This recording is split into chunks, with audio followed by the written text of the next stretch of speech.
Alléluia. Alléluia. Ta voix ici pas Alléluia. Nzambe Branham. Que le Dieu de Branham. Nzambe Angonde Akwambeze. Que le Dieu de Ngonde Akwambeze. Nzambe Odiakola. Que le Dieu de Odiakola. Nzambe Papa Kashama. Que le Dieu de Papa Kashama.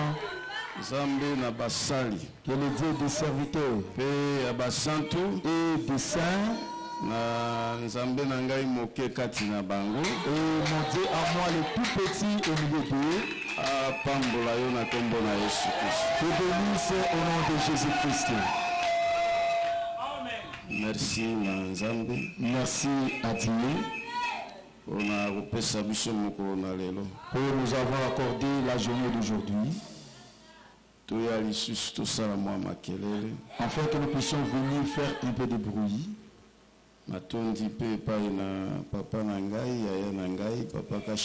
Merci également à mon papa, à mon yaya, papa Kashama. Et nakopesa kotielanga motema derrière sa chair. Comme nous sommes venus pour la parole, lisons la parole. Je voudrais remercier à vous aussi qui êtes venus écouter la parole de Dieu. Oui, vraiment, ce qui est malakisité, makambo moko ya bozindo passer à sololi na lingaki na te yango kaka bongo ata référence ezate bandeli ya losambo tina suka. Et la chose que le pasteur a dit était l'enseignement, j'allais prêcher même la chose sans pour autant donner de référence, montrant qu'il n'y a que peu de gens qui vont aller. Parce que la pyramide des Apolés, les hommes qui ont agi à la Odyssée, espace des hommes n'était. Parce que la pyramide telle qu'elle est schématisée est trop claire, montrant qu'il n'y a pas assez de gens qui vont partir. Le temps de l'union est souci, donc la prédication, l'union invisible plutôt. L'homme dit tant dit na katinalité anaye bosangani oyo mona nakate. Alors bitozo bigana tango nzambe azali kozwa ba oyo ya ye azali kokotisa bango moko moko kati na nzoto bikamo. Il a dit nous vivons au temps où Dieu est en train de prendre ses siens un à un et les fait entrer dans ce corps mystique. Nzoto bikamo oyo mona nakate. Le corps mystique qui est invisible. Nzoto wana ezali nzoto molimo. Et ce corps là c'est un corps mystérieux. Ba kota kakuna na nzela ya libatisa ya molimo musa. On n'y entre que par le baptême du Saint-Esprit. Parce que la foi vient de ce qu'on attend. Comment vous allez recevoir le Saint-Esprit pour être condiment et akande na oyo ozali koyoka. Ce qu'on attend de la parole de Dieu. Pe oyo ozali koyoka ezali nde kouta na liba nzambe. Motuna tangwa lobiete na keke oyo ba kokota bakozala très peu nombreux. L'homme dit que à cet âge ici, ceux-là qui vont entrer bakozala mokie mingi. Est une étude de milliards et de milliards que Daniel avait vu.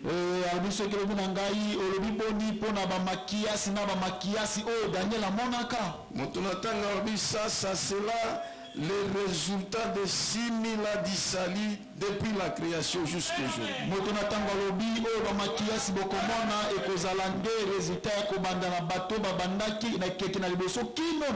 6000 adisali. Pour l'Odyssée, c'est une étroite et la porte. Pour ce qui est na Laodikia, ezalinde kuke o na kaka. Resserrer le chemin. Il n'y a que peu qui vont entrer. Frère, aimer ce message, c'est la grâce de Dieu.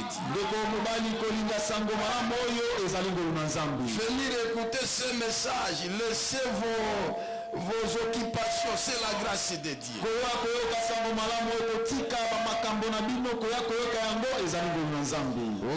comme vous s'en tête, oh, ne vous lassez pas, le temps est si mauvais. Oui, le livre de Genèse au chapitre 14. tuku sam tuku donc toba jomina sambo. Disons les 17e verset jusqu'au 20e verset. Abraham, après qu'Abraham fit revenir vainqueur de Kedorlaomer et le roi qui était avec lui, simana Abraham kozonga molongi na mboka na Kedorlaomer pe na bakonzi oyo bazalaki elongo na ye. Le roi de Sodome sortit à sa rencontre dans la vallée de Chavé, qui est la vallée du roi. Mokonzi na Sodomo abimaki kokutana na ye na lobwako na Chavé oyo ezali lobwako na mokonzi. Le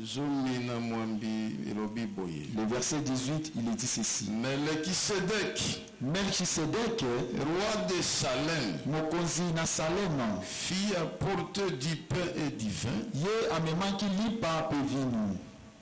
Il était sacrificateur du Dieu très haut. Ye azalaki nganga nzambe na nzambe aleki na likolo. 19 il est dit. Il bénit Abraham. Ye apambolaki Abraham. Et dit. Pe alobi. Béni soit Abraham par le Dieu très haut. Apambolama Abraham na nzambe aleki na likolo. Maître du ciel et de la terre. Ye mokolo na lola pe na mabeli. Verset 20. Béni soit le Dieu très haut, qui a livré tes ennemis entre tes mains. Et Abraham lui donna la dîme de tout. Que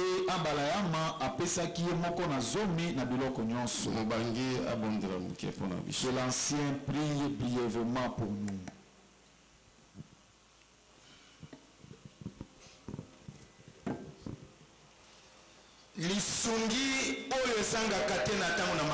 L'assistance qui ne manque jamais en temps de détresse.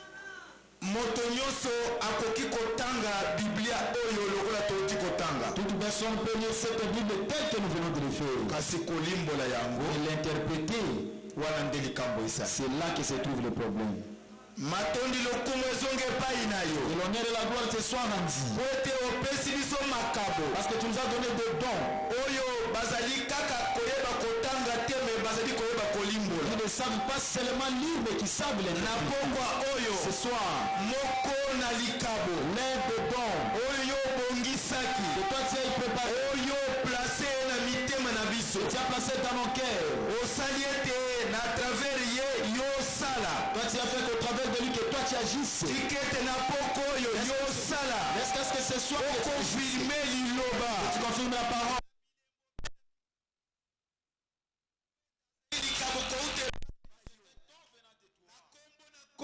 Au nom du Seigneur Jésus, que ces dons ici parlent. Mais que son corps soit éloigné de son don. Que son intelligence s'écarte du don.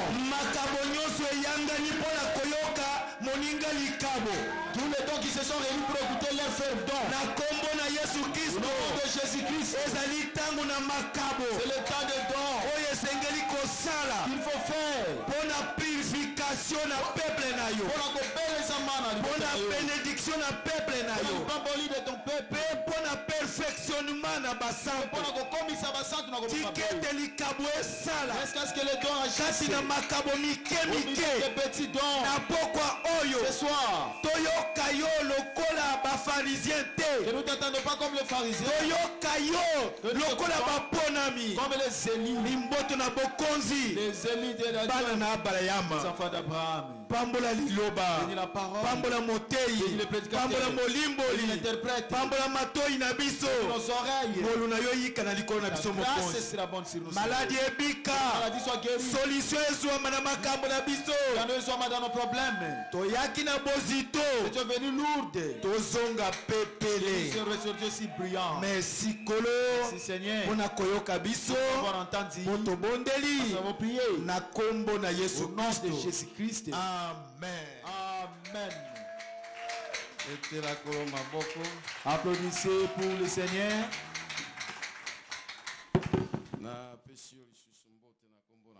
Je vous salue encore une fois de plus au nom du Seigneur.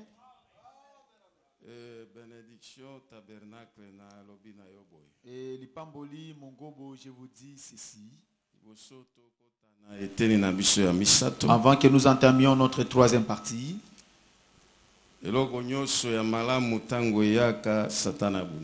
toutes bonnes choses, lorsque cela arrive, le diable ne fait que combattre cela.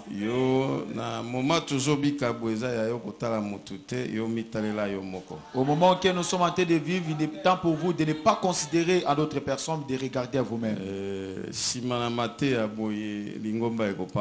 Oui, après ce genre de prédication, l'église sera bénie. Parce que nous n'emportons que ce qui est la parole de Dieu. Bon,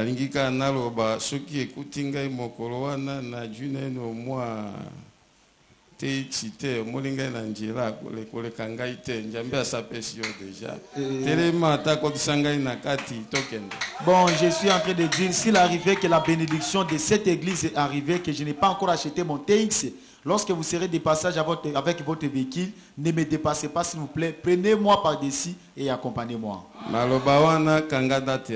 Je vous demande de retenir la date d'aujourd'hui. Frère, impossible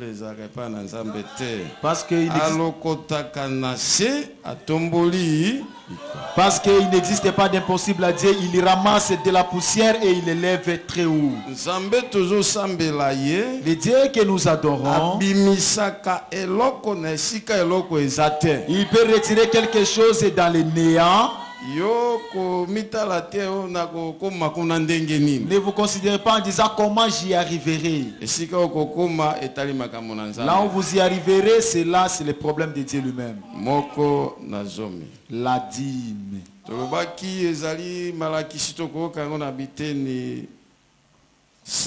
Nous avons dit que c'est un enseignement subdivisé en 7 parties. Alors, oui, nous avons déjà suivi 2 parties.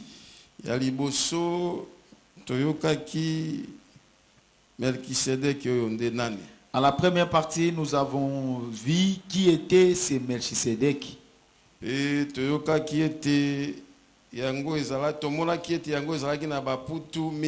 oui, nous avons vu que la première partie avait 4 sous-points.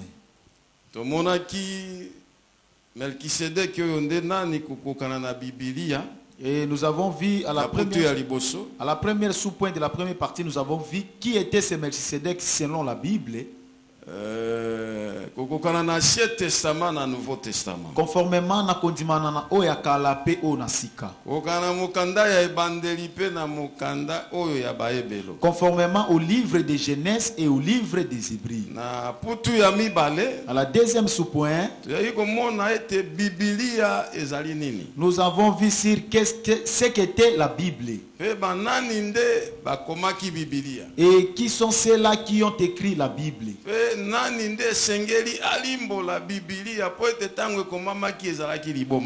Et qui celui-là qui devrait interpréter la Bible, parce que lorsque la Bible a été écrite, c'était un mystère. À la troisième sous-point de la première partie,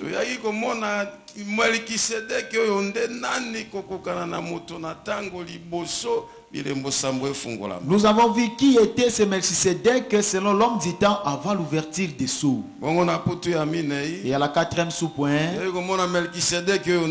nous avons vu qui était ce Melchisedec selon l'homme du temps après l'ouverture des 7 sceaux. Alléluia. Alléluia. Et Dieu vous bénisse richement. Vous devez applaudir pour le Seigneur. Alors, et nous avons également vu en résumé que Melchisedec, c'est lui le Dieu du ciel. Mais avant de devenir Dieu,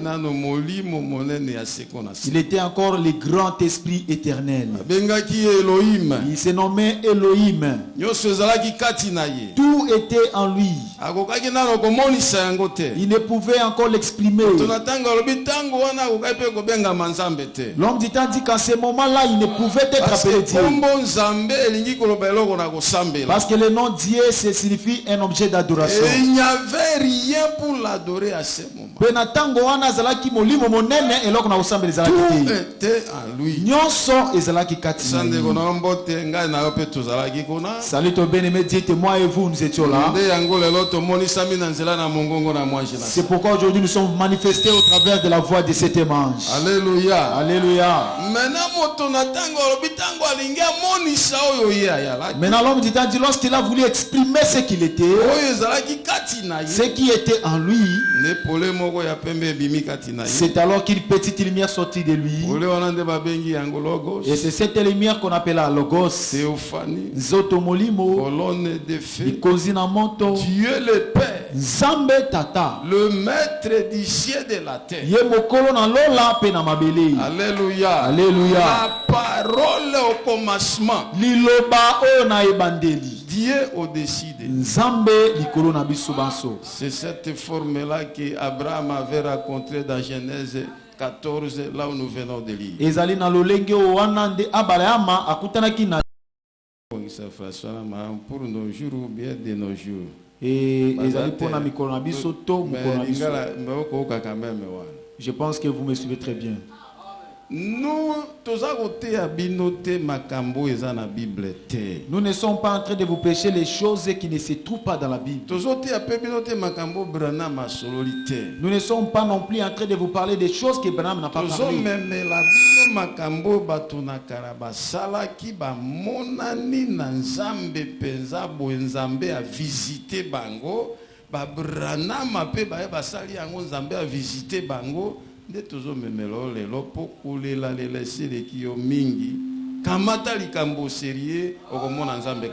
Nous sommes en train de vous parler des gens de l'ancien temps qui ont rencontré Dieu et ils ont mis la chose en œuvre. Dieu les a visités et Branham également a fait la même chose et Dieu l'a visité. C'est pourquoi nous vous l'apportons, parce qu'il y a beaucoup de plénichement et de lamentation. Prenez la chose et mettez cela et vous verrez Dieu agir.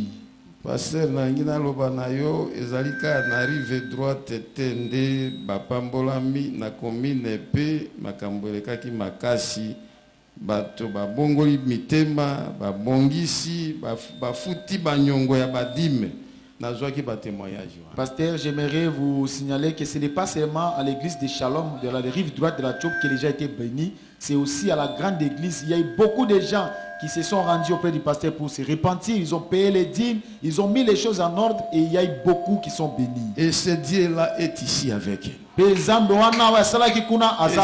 même Dieu agira encore davantage. Oh, soyez bénis. Oh, Bopambolama. Dans notre troisième partie de l'enseignement,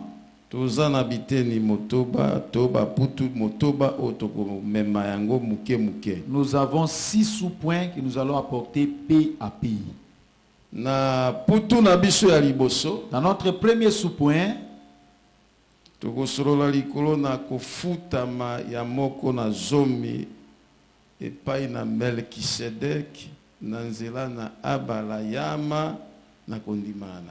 dans notre premier sous-point de la troisième partie, nous allons parler du paiement de la dîme à Melchisedec par Abraham dans l'Ancien Testament.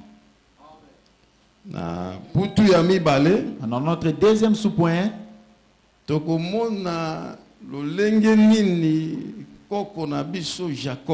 nous allons voir comment notre patriarche Jacob, lorsqu'il s'était retrouvé dans Katiamikama, il était en train de fuir devant son frère Esaü. Alléluia. Alléluia. Alléluia. Alléluia. Alakaki nzambe ete soki nzambe apamboli mobembo na ye esika azokende tango akozonga apesaki ndaike akopesa nzambe moko na zomi. Il avait promis à Dieu que si Dieu bénissait son voyage, de son retour, il avait promis qu'il va donner la dîme à Dieu. Et tango azongi na mapamboli makanisi wana ezalaki kati na ye plein akende sika akutanaki na nzambe afuta moko na zomi na biloko nyonso yaki na ye. Et lorsqu'il est retourné vainqueur, béni dans ce voyage-là, dans sa tête, il avait cette pensée de retourner là où il avait rencontré Dieu afin de donner sa dîme. Siko na putu na biso ya misato. Maintenant, dans notre troisième sous-point, Tokomona ndenge nini nous allons voir comment, na kondimana na kala dans l'Ancien Testament, Nzambe apesi mobeko Dieu avait donné une loi ete mabota zomi na moko et que, ya Israel et que 11 tribus des enfants d'Israël bakoka kofuta moko na zomi na bango sima na misala na bango nyonso epai na libota moko ya Balewi, afin qu'ils payent leurs dîmes à l'autre tribu, à l'unique tribu, la tribu de Juda. Alléluia, Alléluia. alléluia, Alléluia. alléluia. Alléluia. Na putu ya minei Dans notre quatrième sous-point, tokoya komona nous allons voir lolenge nini Yesu Kristu Nzambe comment est-ce que Jésus-Christ Dieu, tango ayali na mokili lorsqu'il était encore sur la terre, atinda Petelo na ebale il fit envoyer Pierre dans la mer akende kozwa mosolo na monoko ya mbisi pour qu'il aille récupérer l'argent dans la bouche du petit poisson, azonga qu'il y retourne, aya kofuta pako qu'il vienne payer l'impôt afuta pe moko na zomi et qu'il paye également la dîme. pesa ndeko na mbotelo ba makambo yango eza nde akala Salut au bien-aimé, dites, mais ce sont des choses anciennes, to setukana yango te eza makambo vrai to salela que nous ne soyons pas stupéfaits de ça, ce sont des choses vraies, pas plus qu'on cela. soyez bénis par l'Éternel. Pambolama na Yahweh. Alors na putu ya mitano À notre cinquième sous-point, tokoya komona ndenge nini mosakoli Malakia nous allons voir comment le prophète Malachi pe na Thomas Paul et l'apôtre Paul, basololi pe likolo na kofuta moko na zomi comment eux aussi ont parlé du paiement de la dîme. pe na suka na putu ya motoba Et enfin, à la sixième sous-point, tokoya komona ete nous allons voir comment makambo nyonso elekaki na kondimana ya kala toutes les choses qui se sont déroulées dans l'Ancien oyo Testament, elekaki na kondimana ya sika qui se sont déroulées dans le Nouveau Testament, ezalaki bililingi c'était des ombres. oyo esengeliki ngai na yo tosalela yango Ce qui ferait que moi et vous, nous puissions les faire, l'appliquer aujourd'hui. soki oyaki malade nzambe abikisa yo Si vous étiez venu malade, que Dieu vous bénisse. oza na problème nzambe apesa yo solution. Si vous avez des difficultés, que Dieu vous donne un biano. Donc dans notre troisième partie nous avons 6 points. Siko tolingi tokota muke na putu ya liboso. Maintenant, nous voulons entamer les premiers sous-points. Kofutama ya moko na zomi, Le paiement de la dîme epai na balayama par Abraham, na nzela ya epai na Melkisedeki na nzela na balayama. le paiement de la dîme auprès de Melchisedec par Abraham. Frère, Ndeko, prenez les choses au sérieux. bozwa makambo na sikisiki. Abraham Abalayama avait payé la dîme à Melchisedec. ye afutaki moko na zomi epai na Melchisedeki. Nalingi na zonga moke. J'aimerais faire un petit recul. Tango totali makambo na tango eleki na baputu elekaki. Lorsque nous avons vu les choses qui se sont déroulées dans l'ancien temps, dans les points passés, Tuyaki komona Melkisedek aza moto ya kosakana na ye te. nous avons vu que Melchisedec, ce n'est pas une personne facile avec qui on peut se jouer. Oh, betela koloma boko. Oh, applaudissez très fort pour le Seigneur. Betela koloma boko. Applaudissez très fort pour le Seigneur. Tolobaki Melkisedek Nous avons vu que Melchisedec, ezalaki nzambe ye moko. c'était Dieu lui-même. Ezalaki nzoto ya nzambe oyo emonanaka. C'était le corps physique de Dieu.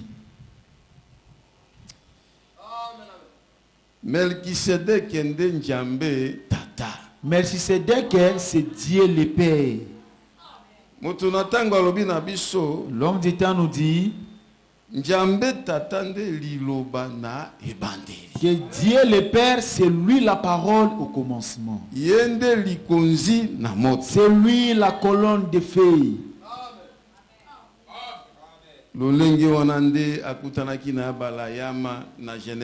C'est sous cette forme-là qu'il racontera Abraham na beaucoup na bandelizo. Et il l'appela Melchisedek. Liloba na Nzambe lobi moto ko ka Melchisedek yende mokolo lola pe mabele. La parole dit que cette personne que vous entendez parler de Melchisedek, c'est lui le maître du ciel et de la terre.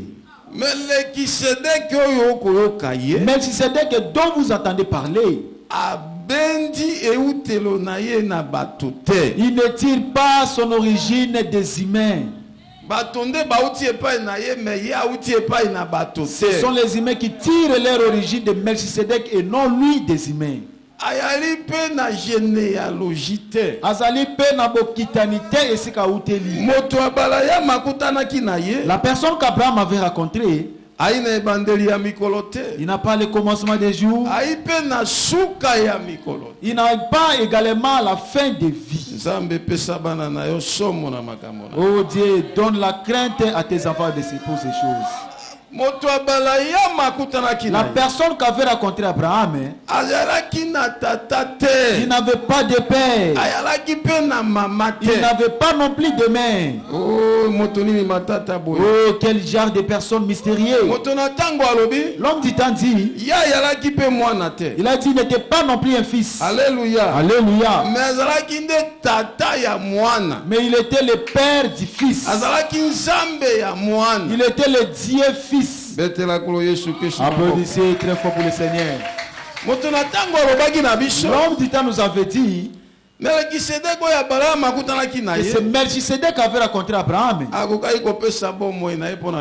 Il ne pouvait pas donner sa vie pour nous. Parce que lui-même était la vie. Alléluia. Alléluia. Alléluia. Alléluia. Alléluia. Alléluia. C'était Dieu au-dessus de nous. C'était Dieu dans sa première dispensation. Oh, Nzambe apambola yo. Oh, que Dieu vous bénisse richement. Pourquoi un tel homme pouvait-il demander quelque chose à Abraham? C'est pourquoi nous allons voir cela na kosilisa warpi mosako leza komitu na motuna lolenge nini lolenge ya moto wana kokaki kosenga moko na zomi epa na balayama. Oh, amen. Amen. Amen. Amen. Na prédication Melchisedek le grand prince. Na lite ya mosako li Melchisedek mokonzi monene et roi pe mokonzi 19 janvier 55. Au été le 9 janvier 1955. Melchisedek le grand prince et roi. Melchisedek mokonzi monene pe o mokonzi 19 janvier 55. Au été le 9 janvier 1955. 164 165 tradition Shekina. Paragraphe 164 p paragraphe 165 lolenge Shekina ilimboli. Na beaucoup c'est avant tout tanga yango moto na tanga robia. En résumé avant la lecture l'homme dit dit Melchisedek mokonzi na Salem. Melchisedek le roi de Salem azalaki moto monene était une grande personnage ou un grand homme. Le souverain sacrificateur du Dieu très haut. L'homme du temps dit ceci. Que Abraham également était un grand homme sur la terre. Mais lorsqu'Abraham a rencontré Melchisedek, après la bataille avec le roi de Sodome, Alléluia, Alléluia, Alléluia, Alléluia, Alléluia, Alléluia, Abraham avait donné la dîme à Melchisedek, le plus grand homme ici sur la terre. Il a donné au plus grand homme du ciel la dîme. Qui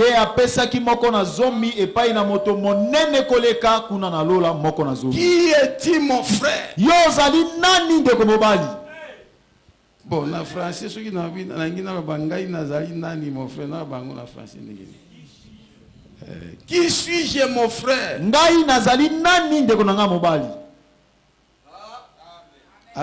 moi ndakisaka kona muke ekokaki déjà consoler bana na nzambe babi ah toza na likambo munene yo na ngai tokozwaka bozwi lokola Abraham ate. Et cet petit exemple pouvait déjà nous donner conscience, c'est parce que moi vous nous n'allons jamais avoir des richesses comme avait Abraham. Omoni ata ba société mingi aweza okufa. Vous voyez, même il y a beaucoup de sociétés qui tombent à Kadike. Ba entreprise minene na ville. Ba besika ya kosala mbongo minene kati ngumba. Azui ba financement. Ils ont reçu ba mbongo belé. Ba zika ba kabwani ba sombi bandako ba jipe ba kei ba poto tout ça après un moment moni moto tambo na mako. Ils reçoivent beaucoup d'argent, ba sombi bandako, ils achètent des véhicules, ils se rendent en Europe et puis au moment après un moment donné, ils tombent à Kadike ba komo tambo mako. Soki bato wana bazala na likanisi ya tozui 1 million, tozwa 100,000, tolukasika lingomba ya solo ezali, topesa nzambe moko na zomi, mbeba entreprise on ezaka ko fonctionner ekeli. Si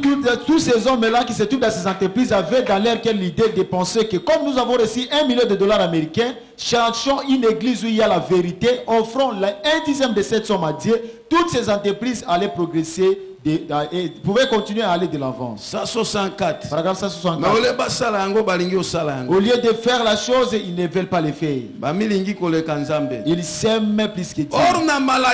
Alors que dans Malachi, il est dit ceci. Vous m'avez trompé. Hein? Par des dîmes des offrandes. Vous êtes frappé de la malédiction, la nation tout entière. Ça ne parle pas de l'église. Ça parle d'une nation. Alléluia. Alléluia. Il est sous la malédiction. Même si vous voyez une personne qui a beaucoup de moyens et qui ne servent pas Dieu avec ses moyens, avec oh, le grand homme sur la terre, Abraham avait payé sa dîme au grand homme du ciel. Là, c'est Melchisedec qui racontera Abraham. Et Abraham lui paya la dîme. Frère Branham a lobby, amen. Et Frère Branham dit amen. Amen. Vous n'avez pas dit amen. Abraham, le plus grand homme sur la terre, a payé la dîme à Melchisedec. Abraham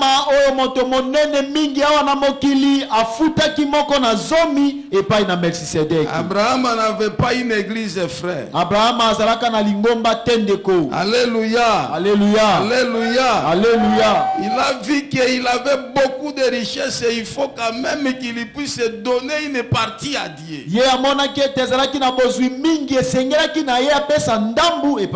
Mais postérité na yenge pambolami. Comment ils sont bénis. Jacob, Isaac et Jacob, Israël, nous ici, nous sommes la postérité d'Abraham.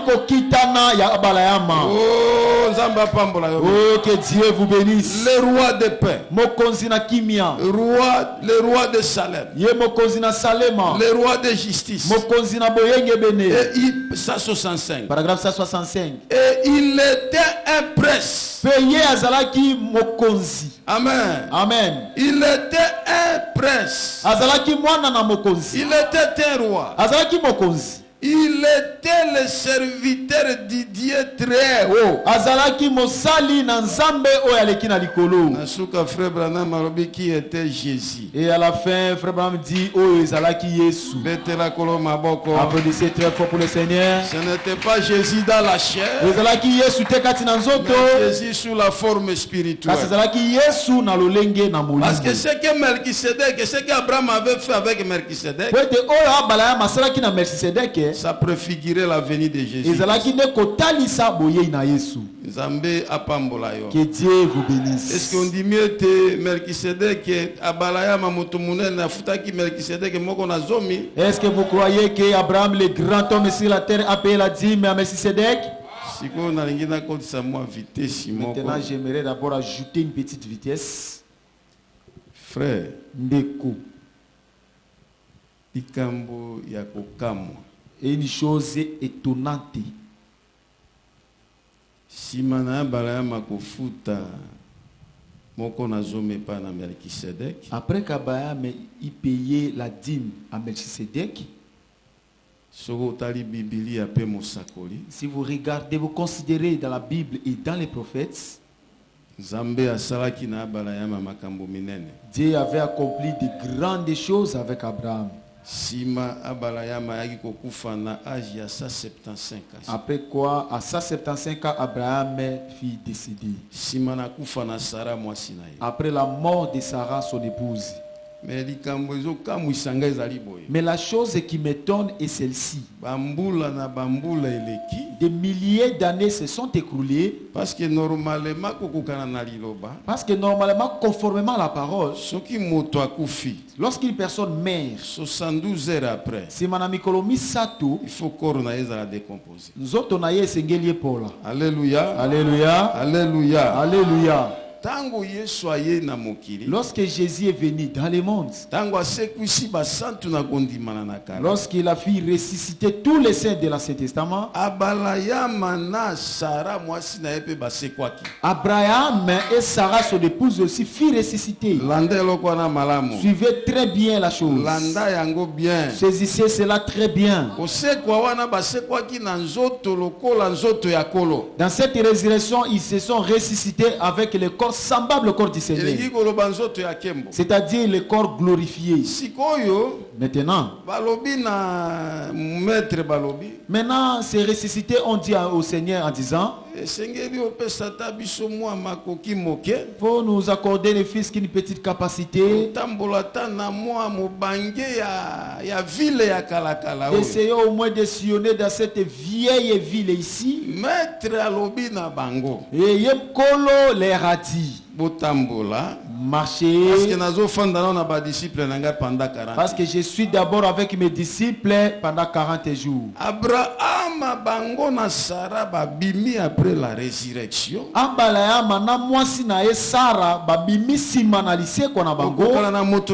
Selon l'homme méditant, lorsqu'ils étaient en train de se promener, ils se sont tenus bras dessus, bras dessous. Ils se sont rajeunis à l'âge de 18-20 ans. Aussitôt, Abraham a regardé. Oh, Sarah, ma chérie. Sarah, molinga minangai.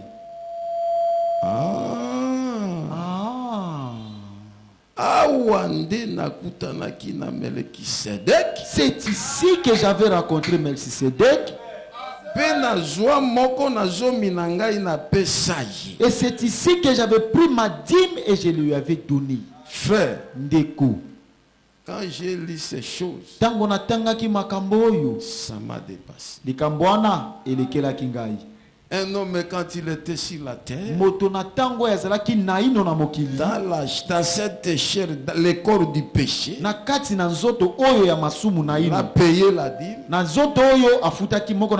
Après sa mort, sa résurrection, dans un autre corps,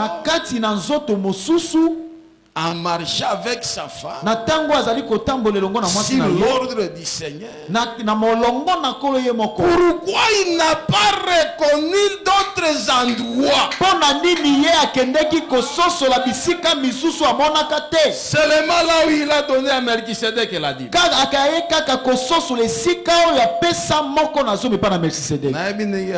Je ne sais pas comment interpréter cela, mais j'aimerais lire cela. Est-ce que vous allez prêt au temps? Est-ce que vous êtes prêts pour le temps, les tirs? Êtes-vous prêts pour cela? Vous allez prêt? Oh, c'est le oui. Merci pour la sango malade. Levez-vous, dites Tematondi pour un message. C'est grave. Ezamatata, Fanda. veuillez vous asseoir. Pour mieux comprendre cela, oui, aujourd'hui nous allons aller même jusqu'à 18h. Est-ce que vous aimez Dieu? Pour mieux comprendre la chose, si nous retournons dans l'Ancien Testament, tel que nous venons de lire dans verset 17 à 20. Ngomba oyo ya Chave, ngomba ya Rwande, Abraham apesaki Melchisedek moko nazo. C'est sur la vallée de Chave, la vallée du roi qu'Abraham avait donné les 1/10 à Melchisedek. Moko nazo mi ya nyoso. La dîme de tout. Alléluia. Alléluia. Alléluia. Alléluia. Alors, si vous regardez dans Genèse 21, maintenant, si vous regardez dans Genèse chapitre 21, verset 1 à 7, j'aimerais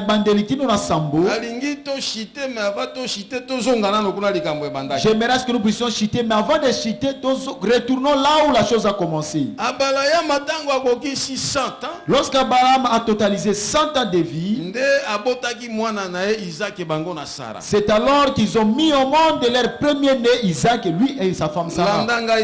Suivez-moi très bien. Alléluia. Alléluia. Si nous retournons dans Genèse chapitre 23, verset 1 à 20, vous verrez que Sarah, l'épouse d'Abraham, la mère d'Isaac, elle avait décédé à l'âge de 127 ans. Et après, Abraham s'était procuré une portion de terre. Alléluia. Alléluia. Alléluia. Alléluia. Lui, auprès des enfants auprès des Étiens, dans le pays de Canaan, afin qu'il enterre ses morts. C'est là qu'il enterra son épouse Sarah. Salut ton bien-aimé. Si t'es Seigneur, enterre-moi dans le message. Amen. Amen. Amen. Amen. Amen. Amen. Et on appela cette portion de terre Macpéla. Et mon Macpéla aujourd'hui, et le long Macpéla na biso, c'est le Saint-Esprit. C'est le corps mystique et c'est le message de l'air. Enterrez-moi dans les messages.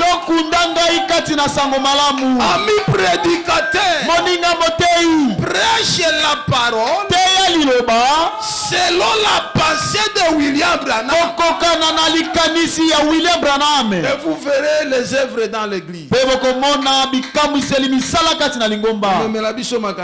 Ne nous apportez pas tes pensées.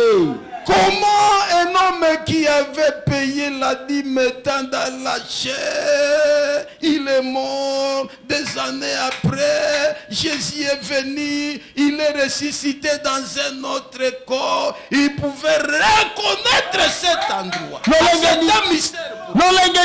Moto oyafutaki moko na zomi na tango azalaki kati na nzoto ya makila moto yango akufi tango Yesu ayei asekwi na kati na nzoto mosusu lolenge nini moto wana kokaki kososola esika wapi ye afuta moko na zomi ezali likambo moko bikama mingi ndeko mobali.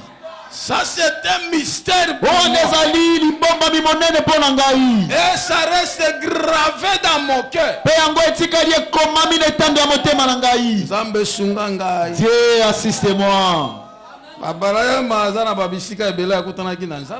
avait beaucoup d'endroits par lesquels il a rencontré Dieu. Pourquoi il ne pouvait pas parler de ces autres endroits?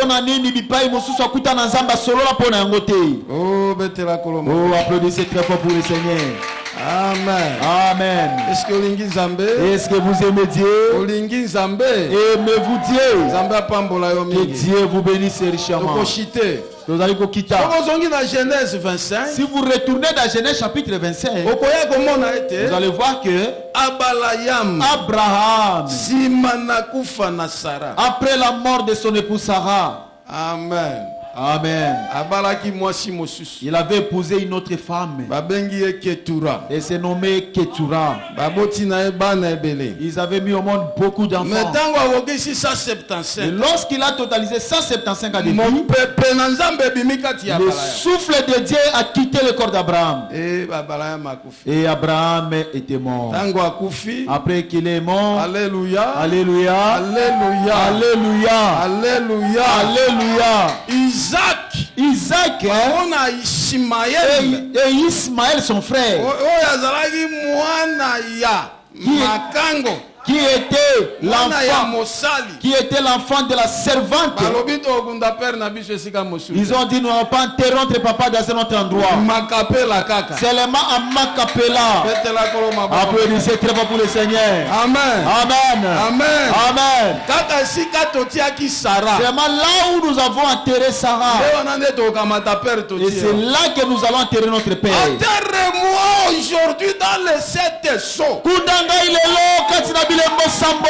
Enterre-moi dans 70 semaines de Daniel. Lo kundanga katina 70 semaines ya Daniel. Enterre-moi dans les 7 âges de l'église. Lo kundanga katina bikeke sambo na mangoma. Enterre-moi dans l'adoption. Lo kundanga na kotia malangwenge na mwana. Enterre-moi dans la pyramide. Lo kundanga katina linongi. Enterre-moi en Christ. Kundanga katina Kristo. Parole ouate du jour. Liloba pakola mina mukolo. Enterre-moi. Lo kundanga Makapela. kuna na Makapela. Là où il y a la résurrection. Esika wapi lisekwa ezali. Alléluia. Alléluia. Alléluia. Alléluia. Enterre-moi dans Jéhovah Jireh. Yo kundanga ikati na Yahweh ile. Enterre-moi dans Israël et l'église. Kundanga ikati na Israël pe lingomba. Je sais que Pote na yebi ete. vous m'ensevelissez là-bas. Matango bokudinga ikuna. J'ai l'espoir de ressusciter. Nazali na eliki anakosekwa mokolo moko. Petela kolo maboko. Applaudissez très fort pour le Seigneur. Petela kolo maboko. Applaudissez pour le Seigneur. Olingi Nzambe. Est-ce que vous aimez Dieu? Olingi Nzambe. Aimez-vous Dieu? Nzambe apambola yo. Que Dieu vous bénisse. Alors moto na tango alobi. Alors l'homme du temps dit ceci.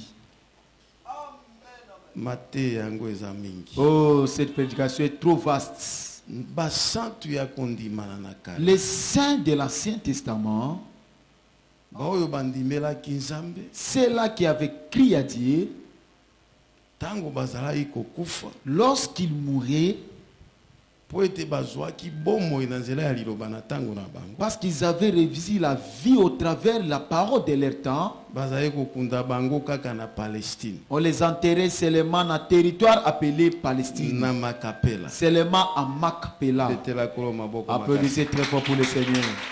Job akunda makiwana. Job est enterré là, Liboso même bakunda Sarah. avant même qu'on enterra Sarah. Amen. Amen. Amen. Amen. Il fut enterré en Palestine. Yepe akundamaki na Palestine. Abraham kaka wana. Abraham fit enterré Moto là-bas. natanga lobi Isaac kaka wana. L'homme du temps dit Isaac également. Jacob kaka wana. Également Jacob. Joseph kaka wana. Joseph aussi était enterré là. Jacob. Et Jacob, Joseph. Joseph, Bazaki na Égypte. ils étaient en Égypte. Bakufi kuna na Ils Égypte. sont morts en Égypte. Mais avant kufa na ba. Mais avant leur mort, Balobi. ils ont dit, Toyebi Nzambe ako visiter bino. nous savons qu'un jour Dieu vous visitera. Tango boko bima. Mais lorsque vous sortirez, Botika mikuwa na biso awa te. ne laissez pas nos eaux ici en Égypte. Omema yango.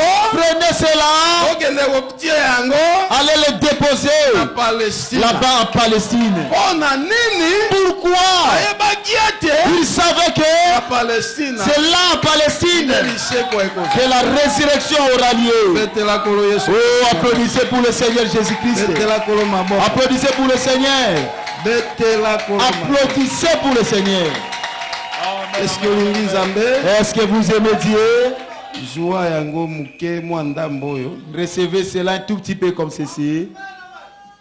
Les saints de l'Ancien Testament. Basantu na kondimana na kala. Lorsqu'ils mouraient, Na tango bazalaki kokufa. leur corps Bazoto na bango. était enseveli Ezalaki kokundama en Palestine. kuna na mboka na Palestine. Esande kona mbote. Salito bien-aimé, Bobangai. dites-moi, Na kufa na ngaka kati ya je message. mourrai seulement kati na sango malamu. Loba na ndekono einda te. Dites à ton bien-aimé que les choses n'ont pas mon église. Bénédiction tabernacle. Bénédiction tabernacle.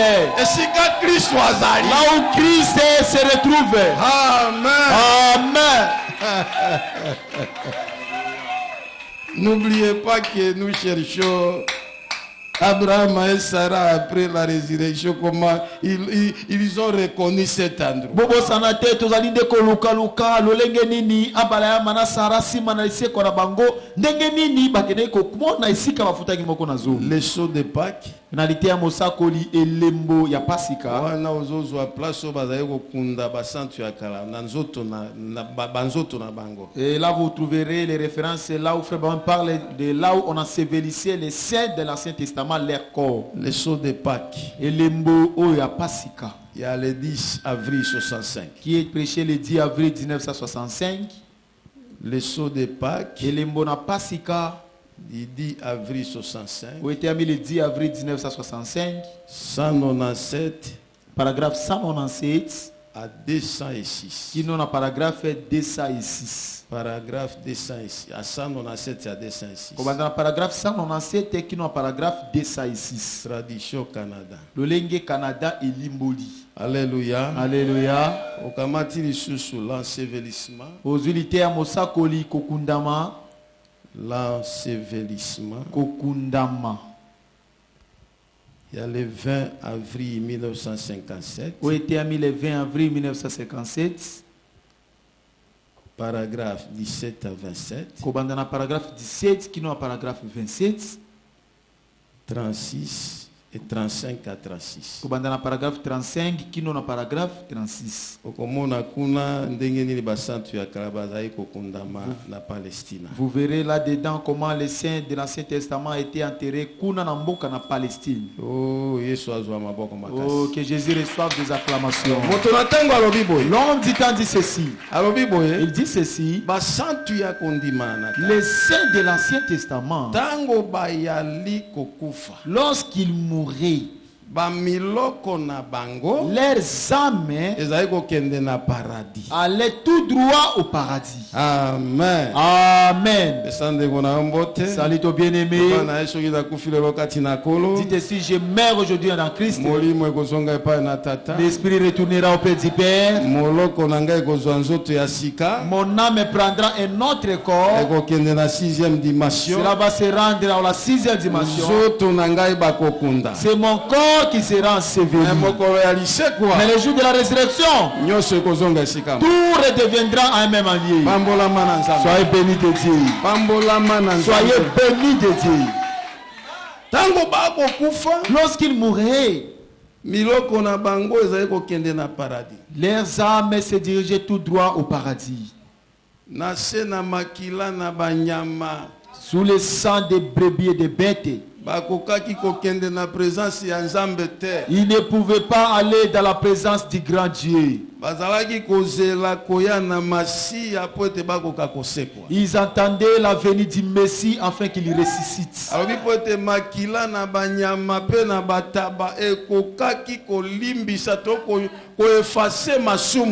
Parce que le sang des brebis et des boucs ne pouvait pas pardonner ni effacer leurs péchés. Alléluia. Alléluia. Alléluia. Alléluia. Le sang des bêtes ne faisait que couvrir leurs péchés. Cela préfigurait qu'un jour le sang du juste viendra. Oh Jésus champion. Oh Yesu Molongi. Pourquoi un homme dans la chair pouvait donner sa dîme dans la vallée de Chavé? Et après sa mort, sa résurrection, dans un autre corps, il reconnaît le même endroit. C'est pourquoi raison pour laquelle nous sommes rentrés un tout petit peu en haut et nous descendons nous allons tout lire. Soyez tranquilles. Soit l'ensevelissement.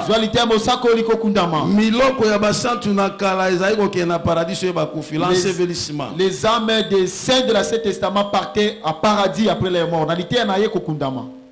le 20 avril qui est prêché le 20 avril 57. 1957. Ensevelissement Kundama du 20 avril 57. Où était mis le 20 avril 1957.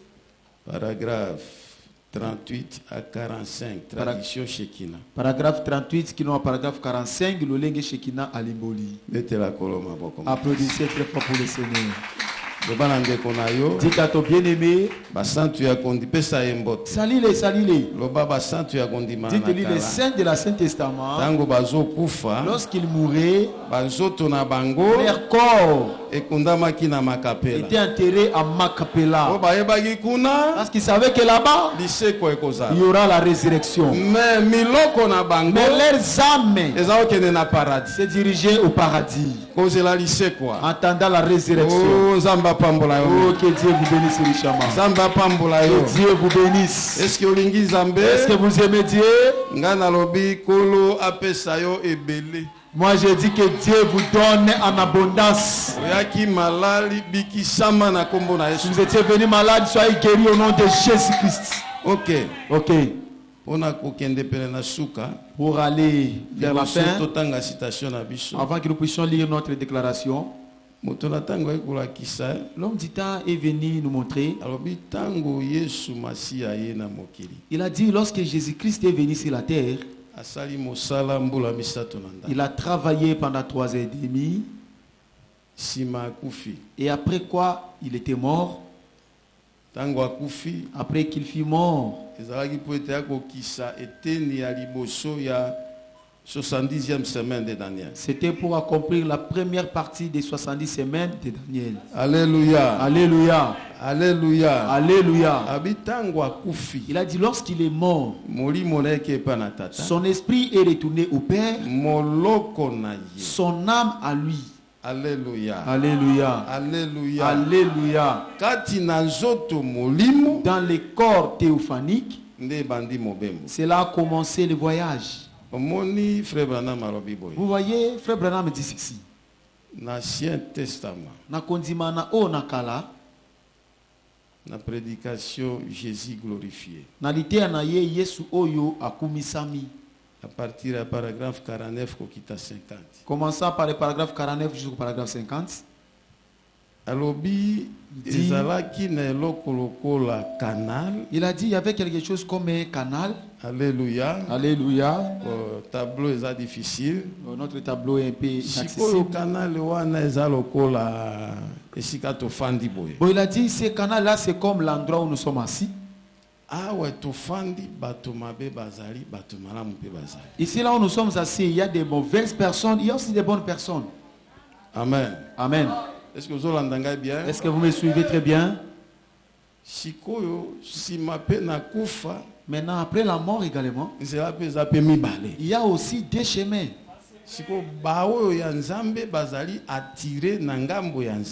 Maintenant, ceux de Dieu sont attirés du côté de Dieu.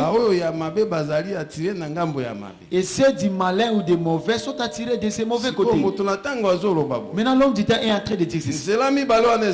Ces deux chemins-là, c'est quoi? Il a dit c'est des mauvaises personnes. Lorsqu'ils meurent, ils ont 3 dimensions ils ont habité une misato qui descend en bas. Applaudissez pour le Seigneur Jésus. Alléluia. Alléluia. Alléluia. Alléluia. Dimension à liboso okuta yango. Et tenya liboso que vous allez rencontrer. Ezali miloko na bato bakufa batika kondima liloba te lokola bato bazo résister na liloba depuis na tango ya Noé. Et à la première dimension, vous allez trouver les âmes des gens. Première dimension. À la première dimension, kuna na kokitaka na se etenyo liboso kokuta miloko ya bato oyo baboya ki kondima liloba na Nzambe lokola lelo bato bazali ko tuta tembelo na Nzambe lokola na tango na Noa pe na tango na Yesu. Alors na soko tiki sikoyo les âmes en prison. Na tango tiki miloko ezali na boloko. Kiti na soko ti dimension ya mibale. Vous descendez à la deuxième dimension en descendant. Ba demo ba fanda. kuna nde milimo mabe réside. Moto na tango alobi L'homme du temps dit, soko otiki oyo ya mibale si vous quittez le deuxième okiti dimension, oyo ya misato vous descendez à la troisième dimension, ndoko oya kokuta esika Lucifer afandaka na enfer. et là vous allez trouver l'enfer où se trouve Lucifer lui-même. 3 dimensions d'Aban. Biteni misato ya kokita na se. Pour ceux qui ne veulent pas Jésus la parole. Pona baoyo bazali kolinga te Yesu liloba. Les âmes en prison, Miloko eza na boloko, le lieu des démons esika na milimo mabe, et l'enfer du diable. peli felo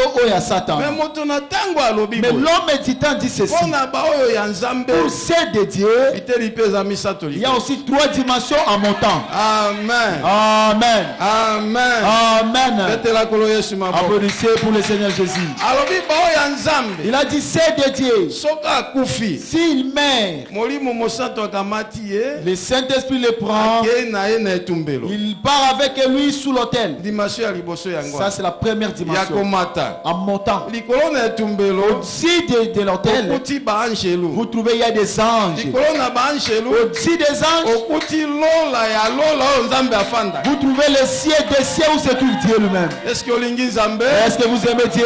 Maintenant quand Jésus est mort à la croix, Si kawa na tango Yesu akufa kile kulusu. il n'a pas commencé à monter. Ye bandaki na ino komata likolo Il te. avait une mission. Ye ezalaki na mosala kosala. Alléluia. Alléluia. Étant dans la théophanie, Ozalaka na nzoto molimo. il va aussi visiter les gens qui sont dans la théophanie. Esengelaki ake na tala pe bato bazali na kati na nzoto Il molimo. est descendu. Ye akitaki nanu na se. Amen. Amen. Amen. Amen. Quand il est descendu, Na tango ya kiti na se. il est arrivé à la première dimension là-bas. Komi na bosanda ya liboso ya Il kokita. a trouvé les âmes en prison. Akuti miloko eza na boloko. Bato ba jeune fille, Bilenge basi, bilenge mibali. Ils avaient refusé la parole. Ils étaient en train de souffrir, en train de gémir. Oh amen. Oh amen. Alobi na bango. Il leur a dit, Kasi bino bobo ya ikondima po. vous avez refusé de recommencer. Ale condamné. Bino boko esami. Tie bango fungola na zo. Il les a mis la clé au Qui nez. peut fungola spirituel. Et ceux qui ont des fungola ya molimo. Alléluia. Alléluia. Asoki wana Il ne te. s'est pas limité là. Oh Nzambe aza munene. Oh, Dieu est grand. Nzambe aza munene. Dieu est grand. Tozo shite kuna. Nous allons partir pour chiter là-bas. Alléluia. Alléluia. Alléluia. Alléluia. Akiti na dimension ya Il mibale. est descendu à la deuxième dimension. Eza na Jésus glorifié. ezali kati na lite ya Yesu Prenez abulisami. pas paragraphe 48 kokita. Zwa paragraphe 48 à descendant. Alléluia. Alléluia. Samba pambola. Que Dieu vous bénisse. Akuti esika ya ba démon. Il a trouvé le lieu où se trouve Milimo Mabe. Yango Il a regardé.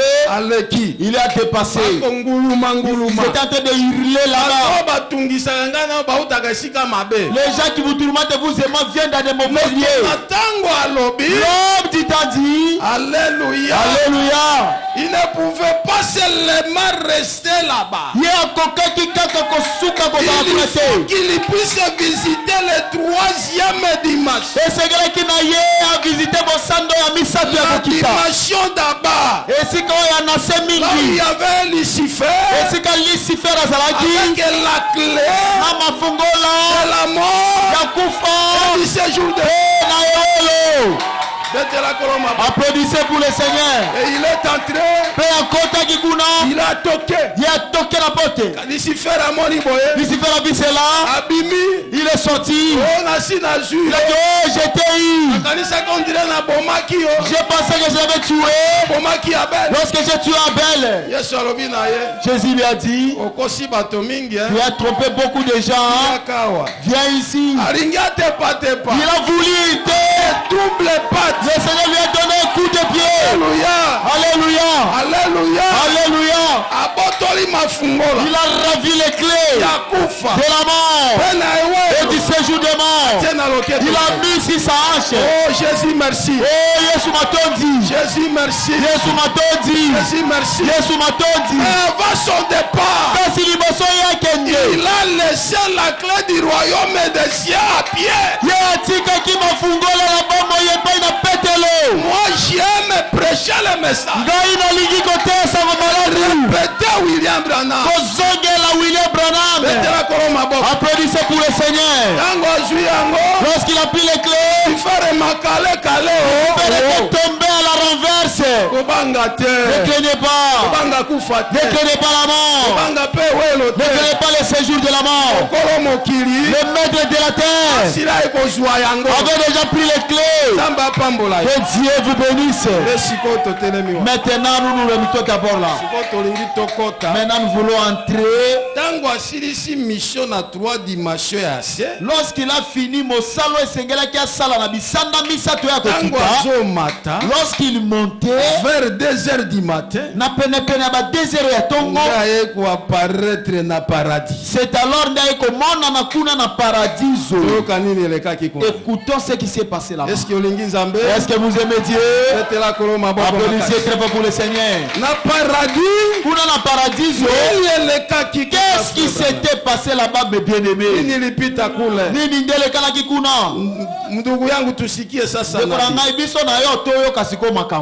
Amen. Amen. Amen. Que Dieu vous bénisse. Que Dieu vous guérisse. Que Dieu accomplisse de grandes choses pour vous. Jésus glorifié. Yesu oyabulissami. Frère, pourquoi un homme dans la chair pouvait payer la dîme dans ces 5 sens?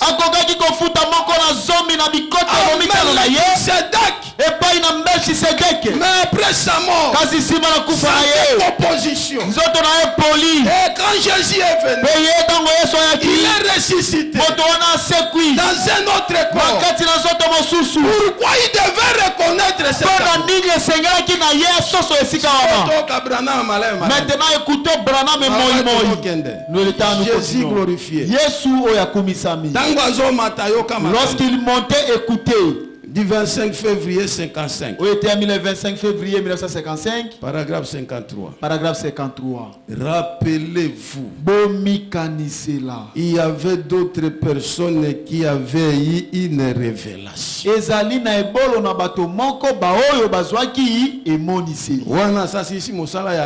Là, il a déjà fini sa mission en Alléluia. bas. Alléluia. Job, Abraham, Isaac, Jacob, tous ceux qui étaient dans le paradis ne pouvaient pas entrer dans la présence de sa majesté divine parce que le sang de bouc et de taureau ne pouvait pas ôter les péchés.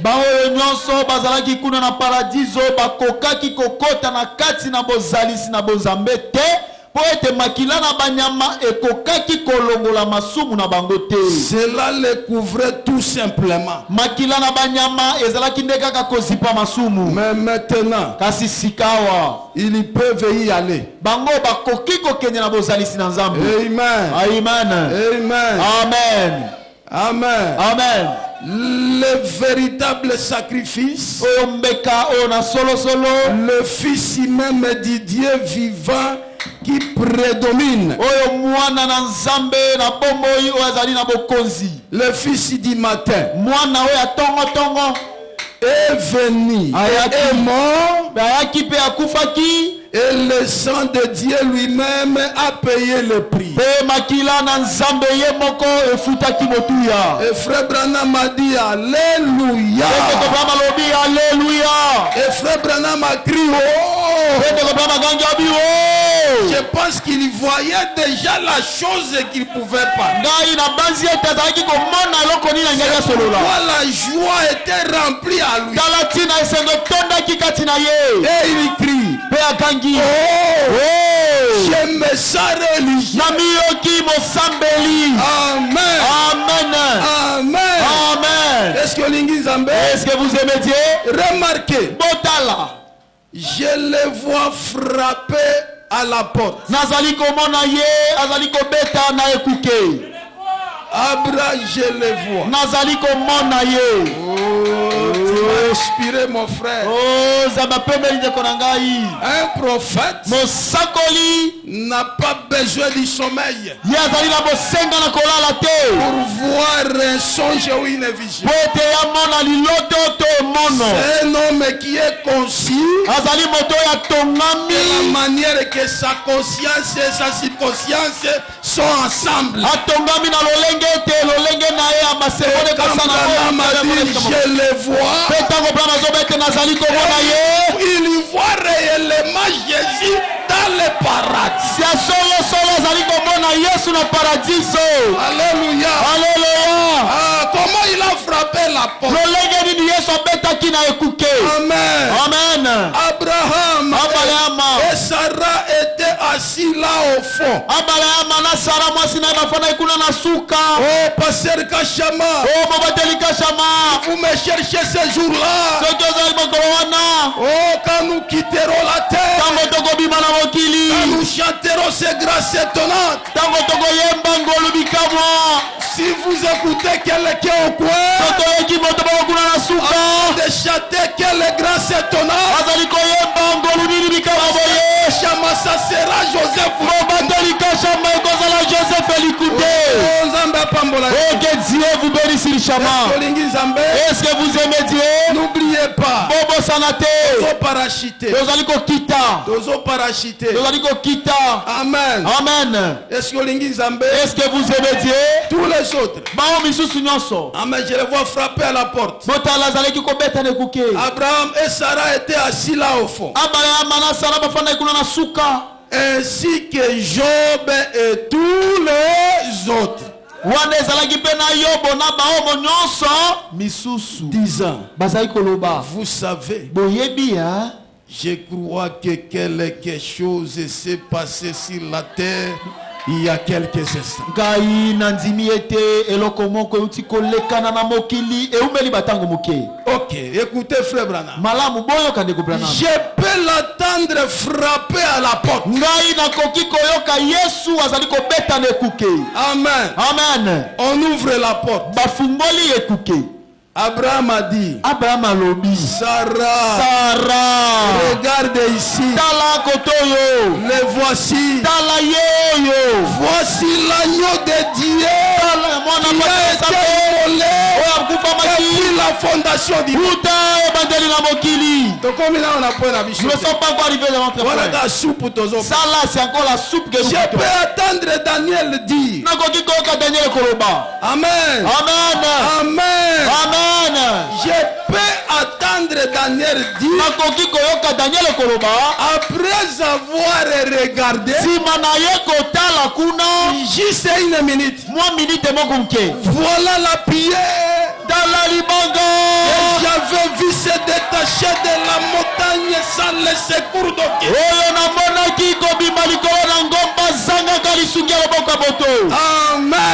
Amen. Amen. Amen. Est-ce que vous pouvez mettre la colonne à Pouvez-vous applaudir pour le Seigneur? Amen. Amen.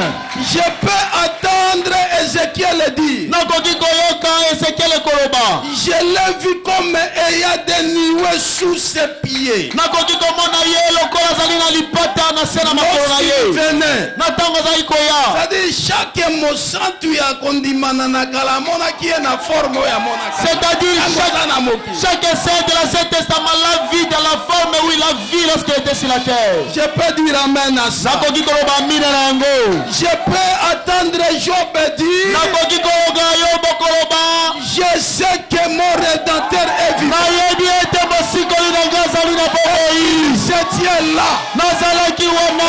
Abraham a dit alléluia. Abraham alobi alléluia. Amen. Amen. Applaudissez très fort pour le Seigneur. Apartons. Tokoba. Nous allons. 54. Paragraphe 54. Le patriarche. Oyo mobange. Le patriarche. Papa babange. Et le prophète lui répondit. Bampaka pe basakoli bayanolaki ye. Je peux l'attendre dire. Nakoki koyoka ye koloba. apprêtez-vous. Les enfants, vous êtes morts ayant une bonne foi.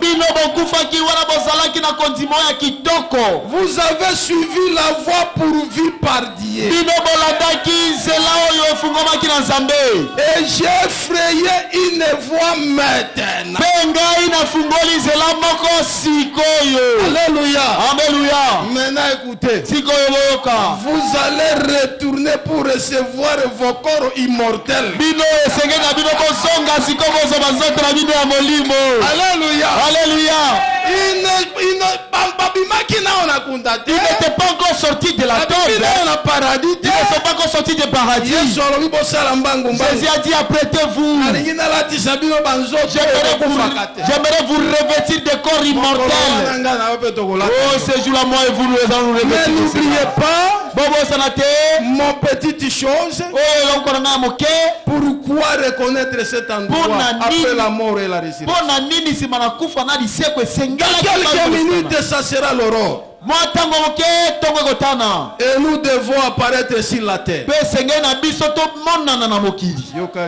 Écoutez maintenant la chose. J'entends Abraham a dit, Maître, pouvons-nous faire une visite claire? Est-ce que j'aimerais faire le tour de la vieille ville pour voir à quoi elle ressemble.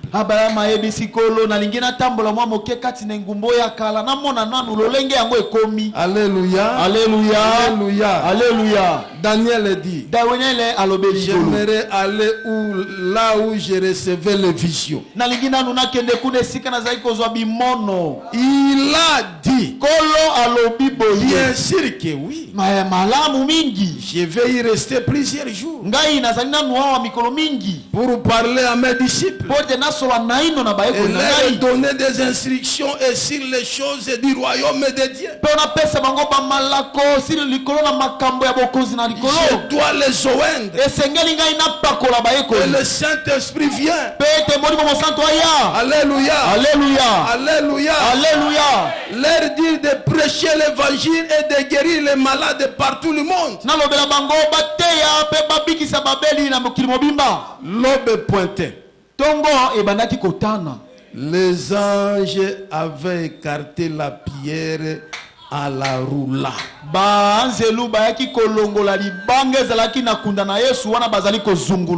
Le corps était toujours dans la tombe, mais son âme dans la théophanie est allée à la recherche. Quand l'aube était là, les anges sont venus rouler la pierre. Quelque chose de très mystérieux était arrivé. Je vois Caïphe descendre la rue et dire, voilà déjà passé qui. Là, ils étaient déjà ressuscités. Vous connaissez l'histoire qu'on raconte sur cet homme qui serait ressuscité des morts. J'entends les gens dire qu'il est entré dans un bâtiment hier soir et qu'il a parlé aux disciples et autres. Maintenant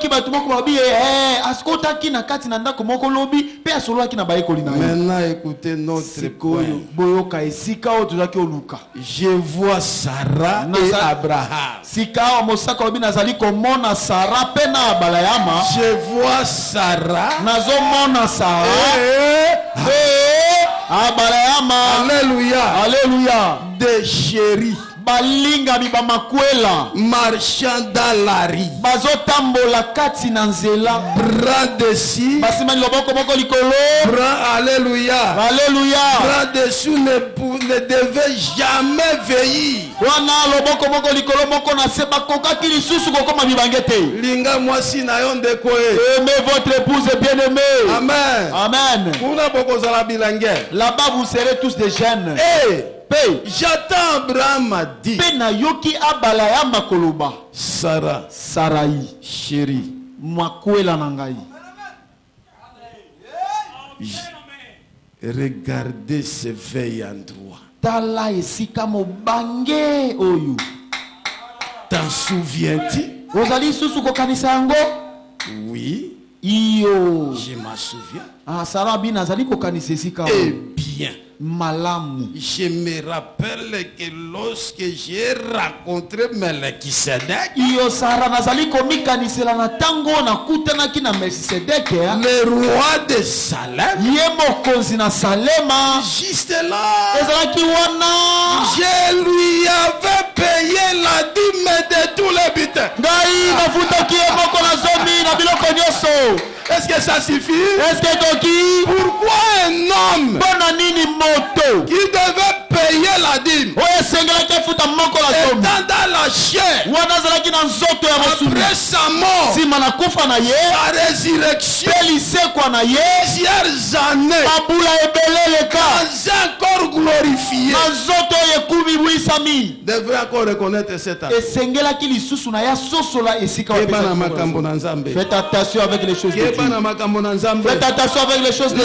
roi Dieu. de Salem, Mokonzi na Salema. juste là, Kaka wana. je lui avais payé la dîme de tous les butins. Ngai napesaki ye moko na zomi ya biloko nyonso ezalaki. Betela kolo maboko makasi. Applaudissez très fort pour le Seigneur. Betela kolo maboko maboko. Applaudissez pour le Seigneur. Applaudissez. Amen. Amen. Caïphe dit, Kaïf alobiaki. quel est ce jeune couple? Babala ni nini balenge kitoko boyi. Bato bakufi na 175 Quelqu'un qui est mort à 175 ans. qui s'atra combien? L'autre ici c'est ça, Nzambe combien? afungoli Caïphe miso amona bango. Il a ouvert la Kaïf les yeux pour jeune le voir. couple. Bazalaki bilenge Soutenez le message Bosunga sango malamu. ce jour-là. Moko wana. Même si vous mourrez aujourd'hui, Atako kufi lelo. vieux 99 ans, Okomi mobange ya 90 ans. tu seras ressuscité. Okosekwa. Jeune fille, Elenge mwana mwasi. jeune garçon, Elenge mobali. 18 à 22 Ouais, ans. 18 ans qui nous a 22 ans. Oh, on dirait que je les ai déjà vus. Hein? Kaif alobi eza bokola na sina mona bilenge oyo ha. Maintenant, écoutez Abraham. Siko yoka balayama. Attention, Sarah. Abi attention Sharamo. On nous a aperçus. Ah basi ba moni biso. Ils ont disparu comme Christ avait disparu. Bango mbala moko balimwe lokola Kristo pe alimwa. Quand il a traversé les murs, Na tango ya katisa ki etutu. le corps glorifié, Zoto oyo ebulisami. 40 jours plus tard, Sima na mikolo mine zokutu mine ilizeleki. wana alingia kota na Là il lèvre. va entrer na kati. na Bete la disciple. kolo Yesu Kristo. Applaudissez pour le Seigneur Jésus. Pesa ndeko na mbote. Salut ton bien-aimé. Loba likambo yango imatata. Dites, ah, la chose est très compliquée. Hein? Moto akufa kati na njoto. Que quelqu'un meurt dans ce corps ici. Sima na mikolo asekwa. Après les années qu'ils sont ressuscités, Aya koyeba likambo asalaki. il vient reconnaître la chose qu'il avait faite. Tokeba na likambo. Faites attention à cette histoire. Pour terminer, Bonakosukisa, Hébreux chapitre 7, lité Mosako Liba Ebe, l'été Nango ya Sambo. première partie, O été Naliboso, du 15 9 57 o été ami le 15 9 1957, 123. paragraphe 123. Pourquoi un homme Pona nini moto, recevait-il des dîmes pona nini esengeli na moto azwa ba moko na zomi. s'il avait un sina Soki azali ne, soki jamais connu de naissance? eboni esengeli na moto azwa moko na zomi zokande moto wana tikala ata kobotama te. Il ne mourrait jamais Pe moto wana akokufaka ata mokolo te. et qu'il demeurait du commencement à la fin. Pe moto wana koumela na ebandeli kino na suka kozala kaka. Et n'a jamais eu de père, Pe moto ango atikala ata kozala na papa ni te. mère, Atikala kozala na mama te. ni de généalogie. Atikala kozala na eutelo abomo Et te. s'il possédait tous les cieux et toute la terre et tout ce qui se trouve, Soki moto wana ye nazalaki mokolo na lola na mokili pe na nyonso ezali kati na yango. pourquoi a-t-il reçu la dîme? Pona nini lolenge ya moto wana akokaki kozwa moko na zomi? C'est pourquoi. Talati na yango. Pourquoi a-t-il reçu la dîme? Pona nini azwaki moko na zomi? Pourquoi demanderait-il à Abraham de payer des dîmes? Pona nini lolenge ya moto wana akokaki kosenga na abalayama afuta moko na zomi? Écoutez, Yoka. vous voyez combien c'est une chose stricte que de payer la dîme? Omoni lolenge nini ezali likambo moko ya siki pe ya makasi kofuta moko na zomi? La dîme, Moko na zomi c'est une chose juste. ezali likambo ezali sembo.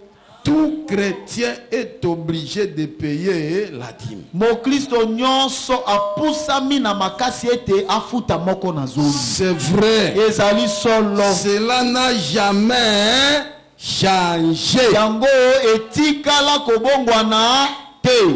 Zamba pambola yo. Que Dieu vous bénisse. Zamba bikisa yo. Que Dieu vous guérisse. Zamba pe sa solution à ba Que problème. Dieu donne la solution à tes problèmes.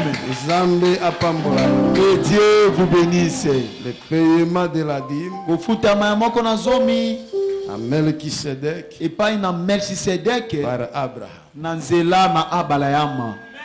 Abraham, le plus grand homme sur la terre. Abalayama yo yazalaki moto monene mingi ya na Il a mokili. payé la dîme à Melchisedec, le plus grand homme du ciel. Ye afutaki moko na zomi na ye epai na Melchisedek moto monene koleka kuna na lola.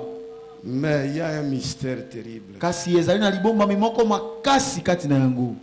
Après toute sa vie, Sima na bombo imobimba ya Abalayama. il est mort, Ye akufaki, enseveli, akundamaki, son corps à Macapela, nzoto na ye kundamaki na son âme au Makpela, paradis, moloko na ye ezalaki na paradiso, en attendant la résurrection. wana ezalaki kozela lisekwa. Des années, Bambula na bambula le eleki, Messie est venu. Masia ayaki. Alléluia. Alléluia. Alléluia. Alléluia. Le Messie est venu. Tango Masia ayaki, Il a fait son travail. asalaki mosala na Quand ye. il a fait son travail, Tango asalaki mosala na ye, Alléluia. Alléluia. Arrivé au paradis, Akendeki na paradiso, Abraham a été ressuscité. Abalayama asekwaki. Il a eu un corps immortel. Azwaki nzoto ekufaka lisusu Dans la te. citation, esika frère Branham abi basantu ya kondima na kala bazalaki kaka na nzoto Yesu azalaki na yango tango basekwaki. J'ai une citation du prophète et là, frère Branham me dit que les saints de l'Ancien Testament, après leur résurrection, ils avaient le même corps qu'avait Jésus. Alors, mendenge nini akende a reconnaître na bolenge na ye bopaka eselongwi baotambola na Sara atalitali babisika ebele alobi o Mais comment, awa ezalaki spécial. mais comment il pouvait, après sa résurrection, il était redevenu jeune, la vieillesse l'avait quitté, il avait visité beaucoup d'endroits, mais son attention était tirée seulement là où il avait payé la dîme. Awa nde nafutaki moko C'est ici que j'avais payé la dîme. batamboli ntango balingi bareconnaître bango balimwi. Lorsqu'ils ont fait leur promenade, lorsque les gens commençaient à les apercevoir, moto ils na se sont ntango disparus. atuni yo ndenge nini moto azangi tata azangi mama ayi na généalogie te ye nde mokolo lola makambo nyonso akokaki kosenga moko na zomi ndenge nini mpe bapesa ye moko na zomi azwa asala na yango nini. C'est pourquoi l'homme du temps te dit comment une telle personne qui n'a pas de père, ni de mère, ni de généalogie, c'est lui le maître des ciels et de la terre. Pourquoi pouvait-il recevoir la dîme d'Abraham et pourquoi il a-t-il demandé à Abraham de lui donner la dîme? Amen. Amen. eza kolakisa ete C'est pour montrer que kofutama ya moko na zomi. le paiement de la dîme, Alléluia. Alléluia, Alléluia. Alléluia, ezali eloko moko strict c'est quelque chose, Ezali, mokristu nyonso tout chrétien sengeli asala yango. est tenu de le faire. Kende banzela na yo efungwama. Allez, que tes voies soient ouvertes. Recevez des bénédictions. Bolanda bamapamboli. Otekaka pilipili, Si vous vendez le piment, otekaka vous mungwa, vendez le sel, otekaka makala, vous vendez les braises, nzambe afulukisa. que Dieu le multiplie. Otekaka loso, nzambe Que vous afulukisa. vendez le riz, que Dieu le Osala multiplie. nyonso osalaka. Tout ce que vous faites, Ata esprit ya freinage ya ndenge nini ya parti na lelo elonga yo lisusu te. quoi que vienne l'esprit de freinage à partir d'aujourd'hui, que cela n'ait plus la victoire sur vous. Bato po bazobundisa losambo po ya avancer te. Bible yango na tie maboko bakoyokisa masoni. Tous ces mondes qui combattent cette église afin que cela n'ait pas de la vache, même avec la Bible, ils vont se recouvrir de la honte. Cette église ici sera grandement bénie. Lingomba ekopambolama mingi. Je vous dis cela au nom du Seigneur. Nalobeli bino yango na kombo na kolo.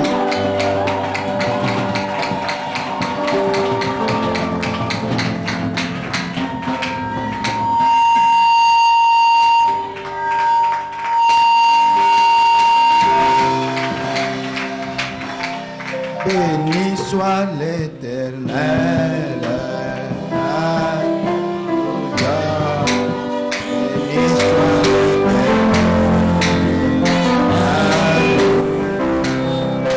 Béni soit l'Éternel. Béni soit l'Éternel.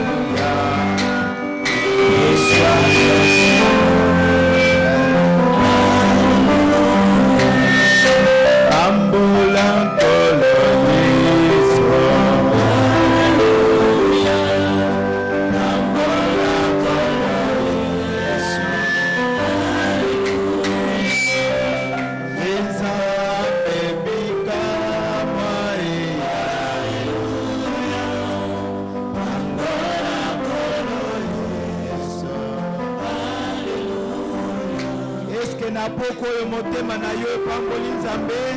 Est-ce que ton cœur a béni Dieu ce soir?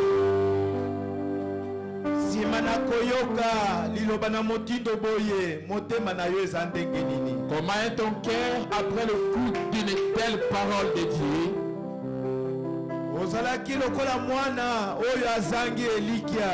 Tu étais comme un enfant qui n'avait plus d'espoir. Okanisi ete mosala nyonso osalaka na kati na etonga oyo nzambe amonaka te to nzambe akofutaka yango te. Et tu penses que tout le travail que tu fais pour cette église, dans cette église, Dieu ne voit pas cela et il ne va pas t'aider à cause de cela. Ndenge nini moto akufi asekwi a reconnaître esiko ya futaki dime? Comment une personne qui était morte des années en ressuscitant puisse reconnaître là où elle avait payé la dîme? Soki solo ozali semence royaume d'Abraham. Si seulement tu es mon moto na bokonzi d'Abraham, ozana mulimo monsanto kati na yo. Tu as le Saint-Esprit à toi. Soki yo kufi, et si tu mourais, soto na yo ekundami na mabele, et que ton corps est enseveli dans ame na yo ekeye pai na nzambe, ton âme ira à Dieu. C'est-à-dire les bons actes de la justice que tu avais posé dans ce corps.